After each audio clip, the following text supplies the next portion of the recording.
This is the Ingotagion podcast, the vaccine to the disinformation virus. I'm Damian Collins MP, and today we'll be discussing the role of networks from China and Russia working to spread campaigns of disinformation about the coronavirus, and social media's response to the death of George Floyd at the hands of the Minneapolis police in the United States. For all this, I'm joined by Tom Tugendhat, MP for Tunbridge and Malling and Chairman of the Foreign Affairs Select Committee of the House of Commons, and Jakub, Director of the European Values Centre for Security Policy, based in Prague in the Czech Republic. We'll be hearing as well from our resident experts, the disinformation analyst Dr. Charles Creel and John Quinlan, the CEO of Iconic Labs. Tom, it's great to have you with us on the podcast. A lot of what we've been discussing in the previous episodes is related to disinformation around coronavirus in particular, but also looking at other disinformation issues. And I think one of the themes has been disinformation from China. Now, in the past, I think a lot of the disinformation that we've talked about or we've looked at, and certainly I looked at when I was chair of the DCMS Select Committee, was disinformation coming from Russia, sometimes Iran. And I think coronavirus has made us much more aware in the UK and Europe to disinformation from China. But obviously, for countries in the Chinese region in Southeast Asia, this is a much more familiar problem to them. And in particular, disinformation from China around Hong Kong and the nature of protest in Hong Kong as well. This is something you've been taking quite a strong interest in on the Foreign Affairs Committee, isn't it?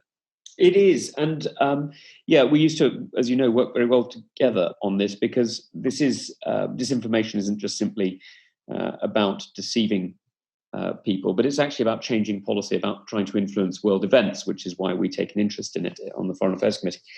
And it is something that we've seen very much on in recent days and weeks, because everything from PPE handling to sort of China's attempts to look like it's the salvation rather than the problem has been a huge issue. We've seen various government officials claiming that coronavirus originated in Italy, of all places. So it's quite a major issue. And I think one of the things that struck me as being slightly unusual about the way the Chinese approach this is that with the Russians, we became familiar with the use of buildings full of people who are running bot accounts or engaging with social media accounts in order to spread messages, but it's being done in a less obvious way. And then they have their state media like RT and Sputnik that will push the formal line. But it's interesting that with China, we've seen Chinese diplomats engaging with the propagation of counter narratives on coronavirus and seeking to actively encourage a spread of some degree of uncertainty as to where the virus came from and how it spread. Right. I mean, the wolf warrior mantra, as it were, has been something that's spread quite a lot in recent weeks and months. And it's, we've seen the Chinese ambassador in Paris, for example, spreading entirely false stories about deaths in care homes in France. We've seen, the Ministry of Foreign Affairs spokesman spreading completely false and knowingly false rumours about the origination of the virus in Italy. We're seeing quite a lot of this now. And it's the difference is, as you rightly say, they're not even trying to hide it. It's pretty overt that this is what the government is doing. The government is deliberately going out to lie rather than simply trying to encourage mistruth, which is what the Russians have been doing. And I mean, one of the things that I've been particularly interested in the last few days is there have been reports about how disinformation campaigns or campaigns to spread tension on social media have been created since the murder of George Floyd in America. And whilst that in itself is a tragic incident, is obviously causing a huge amount of civil unrest in America and to some extent around the world. Sadly, for people who've been following disinformation, it's not entirely surprising to see campaigns spread up around that. But I think what does seem to be different is some of these campaigns have been traced back to China as well. And so it would seem, do you think that's a kind of shift in strategy from China, that they're not just interested in spreading a Chinese version of news around the world, but also taking an interest in fomenting dissent in other countries? Yeah, that's exactly right, and it's looking to exploit already existing fractures. So we know, for example, that the tragic murder, and I think it's correct to call it a murder, of George Floyd in the United States was first of all abhorrent and something that I know everybody condemns. But the way that it is now being exploited by other state organisations is extremely concerning, and this is something that, as you rightly say, China seems to have decided is part of its modus operandi now, and seems to be exploiting in order to undermine stability back in the United States. I mean, do you think that is that part of a grand strategy, or does it reflect to some extent Chinese irritation at the increasing sort of focus and questioning of their strategies and methods? Well, it certainly looks like the Chinese government has been learning off the Russian government, and that's one of the things that's concerning, because, of course, what Beijing has been seeing is from Moscow is various examples on how you can undermine your strategic rivals by spreading disinformation in their homes, and that seems to be what the lesson that China has learned. It's interesting they're looking further afield, because there were quite well documented reports last year about Chinese disinformation around the protests in Hong Kong, and I mean, is that something that's still a factor in what's going on in Hong Kong today? I haven't looked specifically at the disinformation in Hong Kong, so I couldn't tell you there, but I'd be surprised if it had ended. What's interesting is it's now spreading further away, as it were. It's spreading, as you rightly say, to the United States and indeed into Italy, where you may have seen an extremely bizarre video where apparently the Chinese national anthem was being played to great celebration in some small Italian town. I mean, first of all, it's laughable that many people would know what the Chinese national anthem sounded like. And secondly, it's entirely false to claim that many people were seeing China as the saviour when the virus originated there. Yeah, I was absolutely. No, it's a film that we've seen and talked about. I mean, you've been sort of one of the leading voices talking about concerns about China and the way it engages with the rest of the world, and particularly around cybersecurity as well. We both voted in the House of Commons to ask the government to consider phasing out Huawei of our sort of 5G and mobile infrastructure networks. And there's been some suggestion in recent days that the government is going to shift position on that. Do you have any particular insights on that issue? Well, I think that the change in decision by the government is particularly welcome, or rather, sorry, let me rephrase that. The change in tone, which we hope will lead to a change in decision, will be particularly welcome. And as you and I both know, this is not just about, this isn't really a question about today's security as to whether or not, Chinese state assets can spy on our tech today. It's really about a long-term strategic policy of how we engage with a country that has become a strategic rival. So it's much bigger than simply one company, although one company is now the focus of the attention. Absolutely, but I think also, and I think right, that we shouldn't seek to, to compromise security for the sake of cheap kit, which seems to be part of the deal there. Indeed. And I was interested as well to say that there's been a launch of a interparliamentary alliance on China. Is that something that you're going to be involved with at all? It's not, but it's but it will absolutely have my support. I think Ian Duncan-Smith's done well on it. I'm rather focused, as you'll understand, on the Foreign Affairs Committee itself and on trying to get just briefings on general China issues through the China Research Group. So that's what I'm focused on. But I welcome very much what Ian's done in bringing together people from around the world, and indeed, many people I know and have worked with in the past have joined up with him, which is good. And the China Research Group, which I subscribe to and just produce excellent briefings. I mean, what was the kind of impetus behind setting that up? Well, you'll remember Ian. Sorry, forgive me. You'll remember Damian. Forgive me. You'll remember Damian. That for many of us, the ERG and its briefings dominated much of the parliaments from 2010. Through to the election in 2019, really, and a lot of what the ERG did originally, and this has largely been forgotten when it became a very strongly campaigning organisation in the Theresa May era. But a lot of what it did in 2010 to 2015 was produce some really interesting papers, which you may or may not have agreed with, but it produced some information papers on what was going on inside the European Union, who was saying what different policies were coming forward, and so on. And not everybody who was in the ERG then voted to leave the European Union. Of course, a large majority did, but not everybody did. And what the ERG papers did was they just helped inform the debate. And that's really what we're looking to do. So we're looking at the CRG, the China Research Group, not as a lobbying group. Doesn't have a policy position on anything. It's just looking to inform the debate, because as you and I both know, Damian, there's many of our colleagues on all sides of the House who could tell you, the foreign minister, the trade minister, the interior minister, or whatever, of any number of different European or Australian or whatever countries. But they couldn't do the same in China. And that lack of knowledge in a country that is so important to us is a gap we're trying to fill. So we're not trying to campaign in one direction or another. We're just trying to make sure that people are aware of the decisions they're taking. So, really, to make sure that for a country of the global scale and to some extent global ambitions of China, that it receives the sort of scrutiny that a country like that should receive. Exactly right.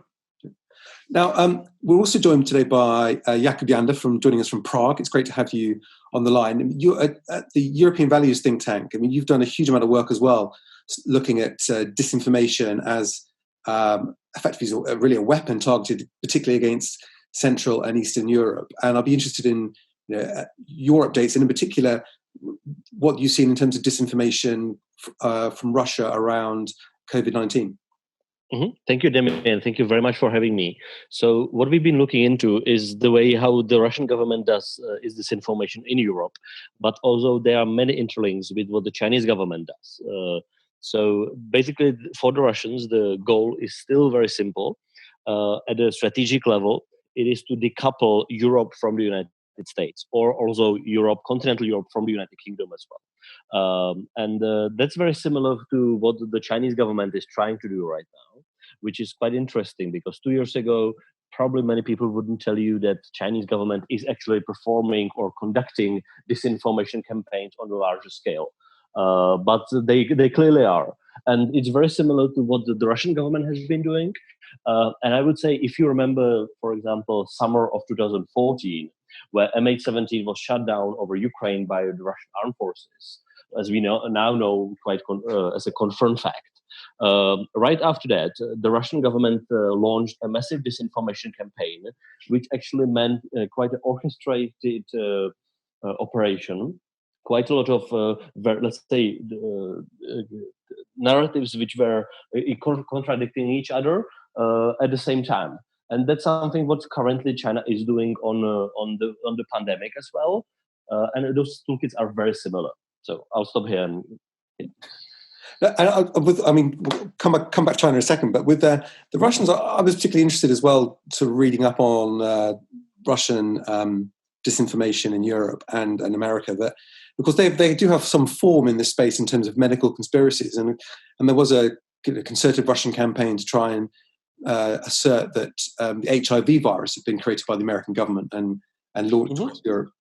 Most definitely. There is a clear objective by the Russian state to actually blame the pandemic mainly on the United States, and also subsequently on mainstream political parties in Europe, who at the same time quite often stand behind, for example, the sanctions against Russia or Russian aggression in Ukraine. So it's honestly, the pandemic is only just another tool or another case where the long-term Russian state-sponsored disinformation actually found another target, and they can do the usual thing as they've been doing over the last 5-6 years at least, which is finding somebody to blame.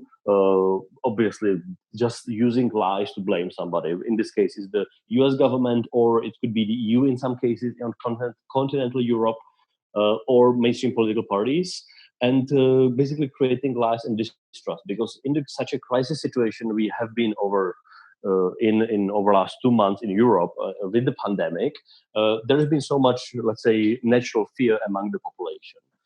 And at this moment, it's very easy to point the finger to somebody and say somebody is to blame. And in this case, the The Russians have a very easy job to do it. I think we will see after a couple of months with some data how successful they have been in targeting some of the populations in countries like Italy, for example, where there are important polls showing that, for example, Russia and China are seen quite different as they were before the pandemic. And what, in terms of increased favorability or suspicion, or what are the polls saying? They're actually saying that China is seen much more positively as a savior to some extent, as somebody who comes into Italy and provides assistance, unlike other countries or EU or NATO. And on Russia, it's actually there are diverging groups, because there have been, as you have seen, quite a lot of Russian efforts to actually jump into Italy, have even Russian military intelligence officers on the ground in Italy who are posing as doctors.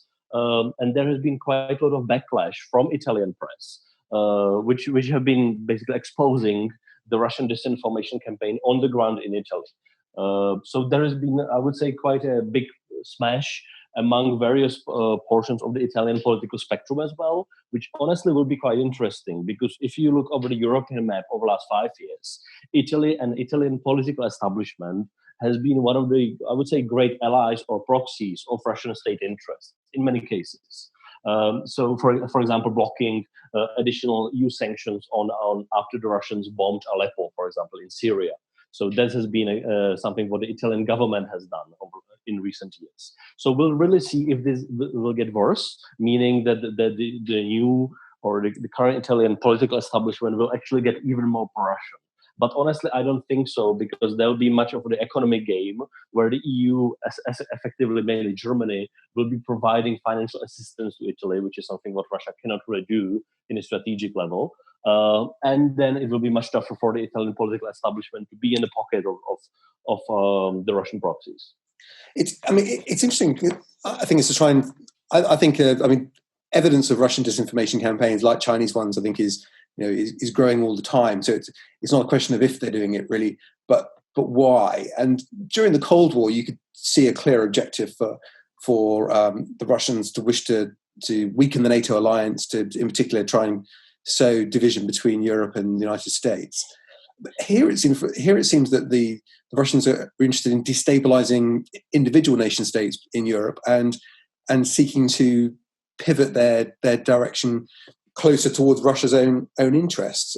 Certainly when you look at some of the former communist states in Eastern Europe, do you think there is a real attempt to try and see leaders emerge in those countries who are more pro-Russian? Yep, there is. Essentially, Moscow or the Russian government doesn't think that Central Eastern Europe in general actually should be independent states. They believe that those countries, including my own country, Czech Republic, should be essentially a proxy of Russia in general. And so what they're trying to do is that they try to find individuals in the political establishment, sometimes bribe them directly, sometimes just cultivate them with intelligence means, and find a way how to help them into positions of power. So at the end, you could end up in a situation, for example, like Hungary these days, where you have a political leadership in the government, which actually helps Russia in many cases, and also allows other, I would say, strategic influence activities to happen from Russia towards, for example, Hungary, like the Paks 2 nuclear power plant, where essentially it's an elite capture structure between Russia and Hungarian political establishment. So essentially, it's really about creating kind of new colonies, even though it's not formally a colony or it's not a military occupation. But this is exactly what Russia wants. They are not successful in many countries, while the Baltics, Poland, and Romania, for example, are resisting quite well. But the Russian government is quite successful in countries like Hungary, partially in the Czech political establishment as well. As you know, we have a president who is essentially working for Russia at this moment. It's an ongoing struggle, to put it that way. Yeah, and we've talked a bit in this podcast about the similarities between Russian and Chinese approach to disinformation and whether China copied some of the Russian techniques there. How far down that line would you go? Do you think the Chinese are equally seeking to influence other countries in these other ways that the Russians do? There are similarities. One of the similarities is in the objectives. So clearly they both want Europe to be decoupled from the United States. They have quite different means. So, for example, so far it has been mainly Russia trying to dominate and cultivate European far-right parties, which is something what China hasn't done yet much. But China has been very good in economic elite capture, essentially providing good jobs for former politicians. But we see China doing it in a very similar fashion. Many Chinese companies are, let's say, offering good board memberships or essentially jobs to people who actually have public influence and can serve as proxies. And we all know about Gerhard Schroeder, former Chancellor of Germany, working for the Russian state on this as quite a high-level lobbyist, let's say. But there are many others who are not so visible in European countries. So those tools are successful. Russia has been performing them, perfecting them, let's say, over recent, effectively decades, or a couple of decades at least. But the Chinese are essentially using it at the same time. I think the main change or update in the Chinese strategy now is their use of systematic strategic disinformation first, and second, using their diplomats or essentially state officials to blackmail and coerce individual countries on issues like Taiwan, 5G, or human rights issues. I mean, Tom, would you agree with that? I mean, do you think China is looking to go deeper into countries in the way it seeks to influence policy and the way people see China? Yeah, it's quite clear that it is. I mean, if you look at the rollout of the Confucius Institutes through educational systems and the way that they're seeking to influence different debates, that's certainly what we're seeing in the UK education system. And indeed, Sweden recently expelled the Confucius Institutes for exactly that reason. So we're seeing a wider sort of bit of pressure. And if you look at many of the people on the various different boards, Huawei's board is maybe the best example. You'll see terms like elite capture that have been used in different ways about the Soviet Union many years ago, maybe regaining resonance. Maybe that's too far, but you know what I mean. There's certainly cause to argue that some of the people who have decided to put their name to a company that is so intimately linked to the Chinese security state, it really does change the terms of the debate. Good. Well, one person who's definitely evaded elite capture is our resident disinformation expert, Charles Creel. It's great to have you with us here, Charles. What's caught your eye in the last few days? Thanks, Damian. What's caught my eye is really a data information event that's caught my attention, and it's the way folks that are reacting to it on Twitter as well. And that's the release of NHSX. NHSX is the testing and tracking app from the NHS, and it's designed to prevent a second mass wave of COVID-19. The system tracks those who've contracted coronavirus, and then anyone they've been in contact with, and it then asks them to self-isolate. And this was rolled out across England last week. They've also just released the NHS COVID-19 reference library, and that describes the data sets that are being used. It's the information in what we would call the back end of the app. And this has created a lot of chatter online. You see in this library a lot of what you would expect, a lot of the information. So consultation rates for flu-like illnesses, COVID-19 hospitalization data, that's epidemiological data, demographics, et cetera, death-related information, and also like inventories of PPE. But there's also information that has raised a few eyebrows online. It's information about hospital admissions and discharges, detailed information on prescriptions issued in England, Wales, and Scotland, supply chain information, general census data, information regarding each NHS 111 call that's not aggregated, and raw NHS 111 call data. There are comorbidities for all patients from the Master Patient Index. That's people who have one or more conditions. Patients that are part of the shielding program, and details of emergency care attendances. But then also, interestingly, there's information about staff, hospital staff employed by the trust, data sources on temporary staff, and absence reports. So many of these new data sets are also new. They're specifically for the app. So why do people have a problem with all of this? Well, the data is all being fed into the Palantir Foundry data platform, and that's what people are flagging. That's Palantir, co-founded by Peter Thiel, tied to the Donald Trump campaign, built on a business model of working in national security for different countries. But also Palantir was identified by Chris Wiley in his testimony to the Select Committee. Chris said that multiple Palantir employees advised Cambridge Analytica on building an app to harvest data from Facebook that was ultimately aggregated into a database licensed by several players, including the Republican National Committee and a Koch brothers operation. So data wonks are concerned that NHS health data is not exactly remaining sovereign in the NHSX app. There's a huge potential for data harvesting around individuals' health data, according to them, and it's something that's seeing mass abuse in the U.S. political system at the moment. The NHS says that they're GDPR compliant, but they also say who will be given access to the data: policymakers, commissioners, planners, and researchers. Now, that's ostensibly only for the purposes related to COVID-19. It's an interesting product for a government to roll out, and even more interesting decision to award the contract to Palantir, as well as to Faculty, a UK company, which Carol Cadwalader has reminded me this week is the rebranded ASI.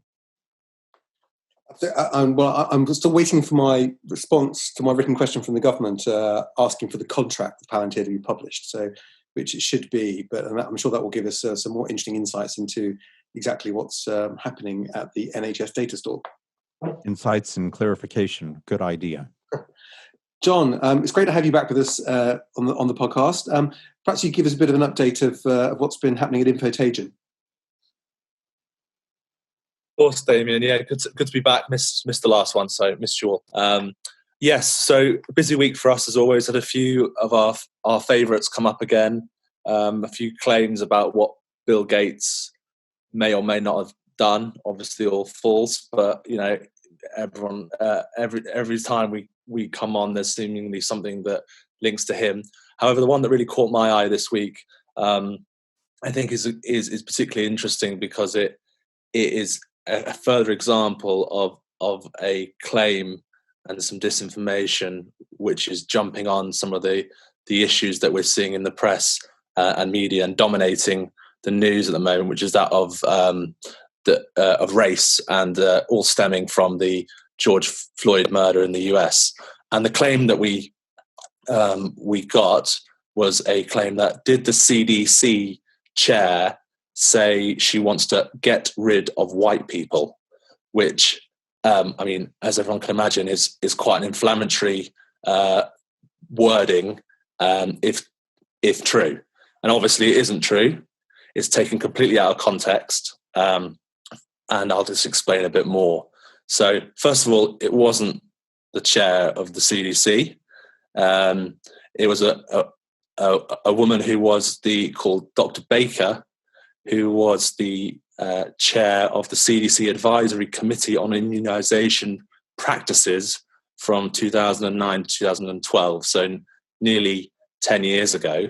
And it was taken from some footage that has been taken out of context, where Dr. Baker is actually talking about the resistance to vaccination from some communities in Houston, Texas, comparing the white community with the immigrant Hispanic community. As an aside, the CDC's National Immunization Survey shows that vaccination reluctance correlates with white college-educated females. So that's what her point was, and she was merely making that point in the video. But obviously, if taken out of context, it's a very inflammatory piece of wording, and this is what a recent YouTube video has done. So I think, you know, from our point of view, we've seen this type of thing before, which is an issue like COVID mixed with an issue like vaccination, and then intertwined with a trending issue, a hot button issue that is dominating the news that people obviously care a lot about. And I think, you know, we've seen so much of it now that there will be another issue, another trending issue, a continual stream of this over time, I'm sure, where COVID and disinformation will get mixed together with. So all we can do is, ask people to be alert to it, not spread the fake news further, allow us to fact check it, and then make sure we try and spread that correct fact check to all their friends and family. Absolutely, and it's been interesting as well. I noticed the BBC reporting that some of the Facebook groups that have been taken down that have been spreading disinformation about George Floyd have also been spreading, and the issues linked to that have previously been working on COVID conspiracy theories and some other pro-Trump campaigns in the past. So it would seem that there's a kind of common author behind a lot of this work. But Thomas. Yeah, I think so. I think you're right. Thomas, the sort of final thing before we finish up. A lot of what we've spoken about here has been obviously disinformation work and the strategies of Russia and China. There does seem to be a bit of an absence of leadership in the United States here. In the past, when there have been major world crises, we look to American know-how, American leadership on many of the issues that the world is confronted with. But there does seem to be a vacuum of leadership here, or certainly leadership that would take us that could bring the world together. Well, I have to say one of the things we're talking about here is disinformation as though it was new. Now, it's certainly true that the channels of disinformation are new. Social media has accelerated and increased its ability to act. But let's not, let's not pretend that disinformation is new. The Soviet Union was lying about its agricultural production right the way back to the 1930s. This is not news. But the difference is, I think, that certainly in recent years, the West collectively, I think, has lost the will or the impetus to push back and remember what we're actually fighting for. If you look at, for example, the decision of HSBC and Standard Chartered the other day to back the new security law applying to Hong Kong, the international community and global leaders, whether they're British, American, French, German, doesn't really matter, should be making the very clear point that our countries stand for freedom and stand for the liberties of people around the world, not out of some sort of act of selfish colonialism, but because it is simply quite clearly the right thing to do. It's the best way of managing a society. It's the way that enables the most happiness and the greatest prosperity for all in a peaceful way. And instead of getting the kind of speeches that we used to get, Ich bin ein Berliner or Mr. Gorbachev, tear down this wall, we're getting far too much silence. And I would like to see a bolder reiteration of the core beliefs and the core message of free peoples, which is freedom isn't an accidental extra to prosperity and happiness. It is the fundamental building block on which the rest follows. I think that's such an important point, and I think it also chimes with something we've discussed on these podcasts, that often the problem we have now is that the sources of disinformation and I suppose the unhappiness linked to that, it's not all being pumped in externally from bad actors overseas or from foreign governments.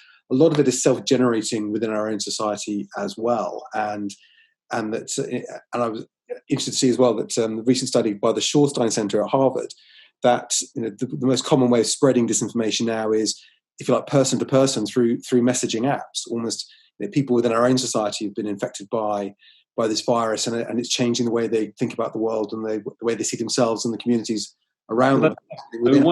One of the big problems actually that's come up more in countries like India, funnily enough, than it has in the UK, is the use of WhatsApp for disinformation.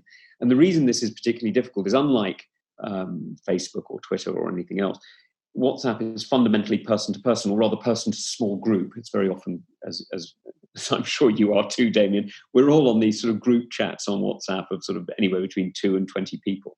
And the spreading of information is through that.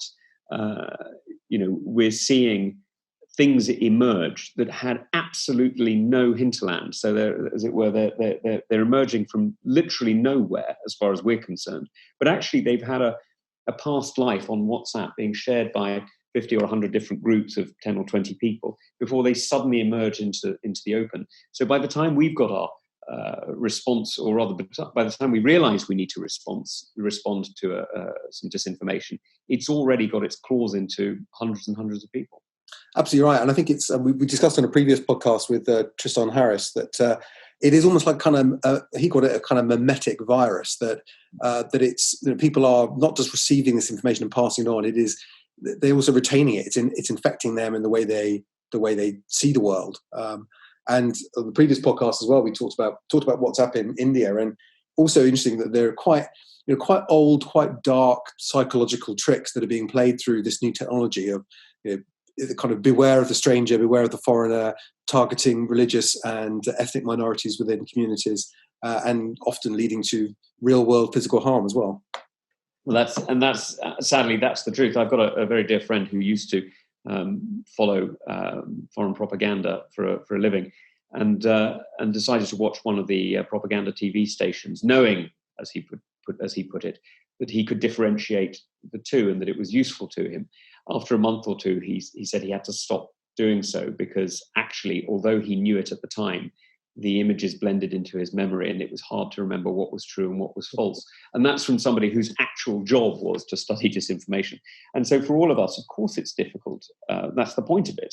It's difficult for us to differentiate the stories, and the more trustworthy the source, the harder it is. So if you're part of a Facebook, if you're simply looking on Facebook or on the newspaper, it's actually relatively easy compared to if you're getting sent it on Facebook, or even more, if you're getting it as a WhatsApp message direct to your phone from somebody who you're very close to.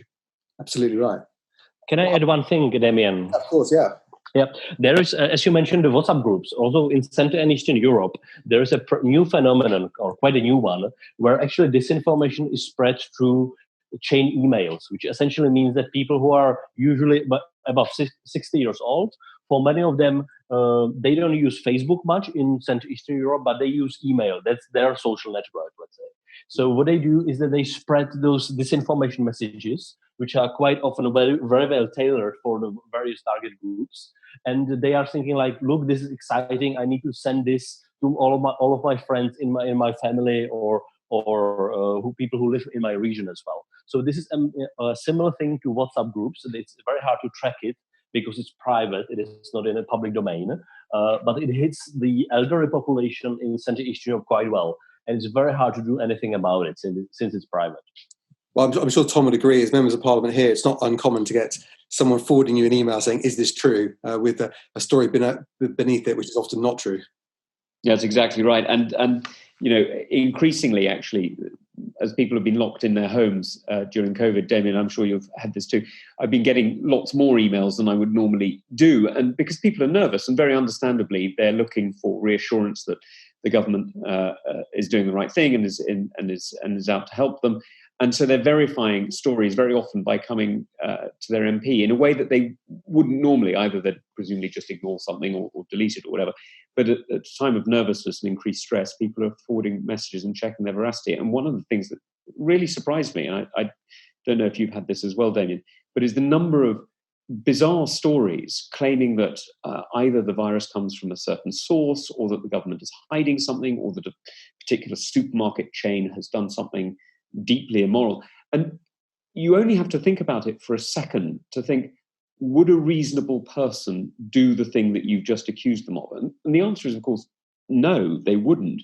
And therefore, it's extremely unlikely that a supermarket manager would do something like that, because they would get out and it would be extremely wrong, and all the rest of it. And yet, people are nervous, and fear, sadly, is being exploited by deeply immoral actors.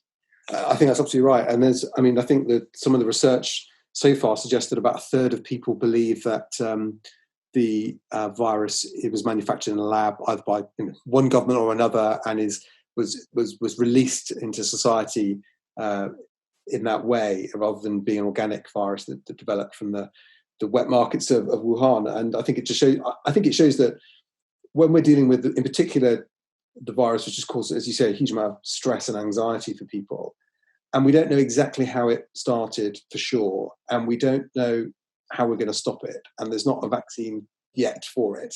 That is a very fertile territory for the disinformation artists to do their work, and in some ways all they have to do is not prove a counterfact, but just leave people in a state where they just don't really know what to believe anymore. I think that's fundamentally, Damian, I think that's the key point of disinformation. Quite a lot of people, certainly in our walk of life in politics, almost laugh at it, saying, but these theories are so unbelievable, they're so unrealistic, nobody's ever going to believe them, it's so completely false. And of course, that's kind of not the point. The point of disinformation is to make you think that nobody's telling the truth and nothing is real, and so you can't trust anybody. Not so that you trust a foreign government, which you probably won't trust, right? If you're a British citizen who is used to operating in a certain way, you're unlikely to decide that you're going to trust the Chinese government or the Russian government or indeed, the French or German government. You're more likely to trust the British government than any of them. But what they're trying to do is not to make you trust them, but to make sure you don't even trust the British government, so you don't respond appropriately. And the second thing, of course, is quite a lot of this misinformation isn't even aimed at us. So if you look at quite a lot of the stories that are being spread about whether or not COVID originated by the Americans planting it in Wuhan, another laughable theory. To anybody from the United States or from Western Europe or indeed Japan or South Korea, it's so obviously a laughable theory, you're discounted immediately. But of course, if you're from a country where you have a long history of animosity towards the United States, or if you have a deep suspicion of Western colonial power because of 200 years of history, which is quite a lot of countries have that, this can easily be used to reinforce the argument that, you may not like Chinese investment and you may not like the way your new Chinese overseer is, running the railway line or mine or whatever it happens to be in your area. But you know what? They're all like it. They're all the same. You're not choosing between two goods, a good and a bad. You're choosing between two evils. And so this moral relativism and there is no truth is what this information is there to do. Yeah, absolutely. Well, unfortunately, I think that the time has run out for this podcast, but it's been a fascinating discussion. Tom, Jakub, thanks so much for joining us. And John and Charles, great to have you with us again. Thank you. Thank you. You've been listening to the Ingotagion podcast, hosted by me, Damian Collins, featuring Tom Tugendhat, Jakub Janda, Charles Creel, and John Quinlan. It was produced by Lucy and David Dargahi. You can find out more about Ingotagion, the independent COVID-19 fact-checking service recommended by Ofcom, and send us examples of disinformation you've seen by visiting our website, ingotagion.com, or using #IsolateTheLies on Twitter, Instagram, and Facebook. Thank you. Until next time.